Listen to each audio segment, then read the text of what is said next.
शलोम, आप सभी को जय मसीह की।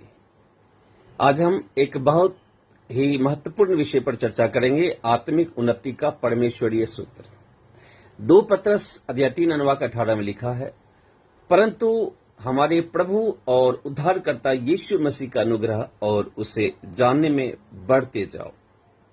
यह पद हमें यह नहीं कहता कि बस स्थिर हो, बल्कि बढ़ते जाओ। आज बहुत से विश्वासी आत्मिक जीवन में ना तो आगे बढ़ रहे हैं, ना गहराई में उतर रहे हैं, कुछ तो पीछे भी हट रहे हैं।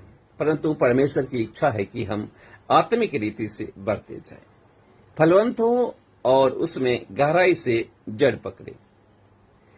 क्या आत्मिक उन्नति के लिए कोई दिव्य सूत्र है? हाँ, बाइबल हमें GROWTH के रूप में, यानी ग्रोथ के रूप में एक 6 गुणीय फार्मूला देती है। जी यानी कि गॉड फर्स्ट, परमेश्वर को पहले स्थान दो। मत्ती अध्याय 6 अनुवाक 33 पढ़िए, समझ लेंगे आप। आर रीड द वर्ड, वचन को प्रतिदिन पढ़ो और मनन करो। भजन संहिता अध्याय 1 अनुवाक 2 और 3 पढ़ सकते हैं और आप समझ सकते हैं। ओ ओबे द स्पिरिट, आत्मा की अगुवाई मानो। गलातियों अध्याय 5 अनुवाक 16 पढ़िए, आप समझ जाएंगे। W वर्शिप एंड प्रेयर, आराधना और निरंतर प्रार्थना करो। अध्याय 1 थिस्सलुनीकियों अध्याय 5 अनुवाक 17 पढ़िए, आप समझ जाएंगे। T ट्रस्ट एंड ट्रायल्स, कठिनाई में भी विश्वास रखो। याकूब किताब अध्याय 1 अनुवाक 2 से 4 पढ़िए, समझ लेंगे। H हम्बल सर्विस, नम्र सेवा करो। मत्ती अध्याय 23 अनुवाक 11 पढ़िए, समझ लेंगे। लेकिन अगर ये बातें हमारे जीवन में नहीं है तो आत्मिक नुकसान के कुछ संकेत उभरने लगते हैं, जैसे वचन और प्रार्थना में रुचि की कमी, पाप को नजरअंदाज करना, आत्मिक ठंडापन, केवल बाहरी धार्मिकता लेकिन अंदर खालीपन, और आत्मा की आवाज को न सुन पाना। पवित्र आत्मा हमें इन संकेतों के द्वारा सावधान करता है। आत्मिक उन्नति के लिए कुछ व्यवहारिक कदम जरूरी है। हर दिन की शुरुआत वचन और प्रार्थना से करें।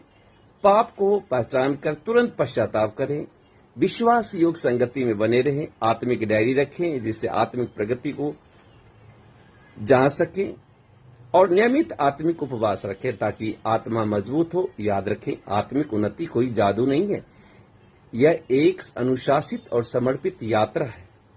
यदि आप इस GROWTH सूत्र को अपनाते हैं तो आप फलवंत और आत्मिक रूप से शक्तिशाली बनेंगे।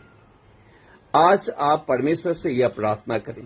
परमेश्वर से बोलिए कि हे प्रभु, मुझे आत्मिक ठहराव से बाहर निकाल।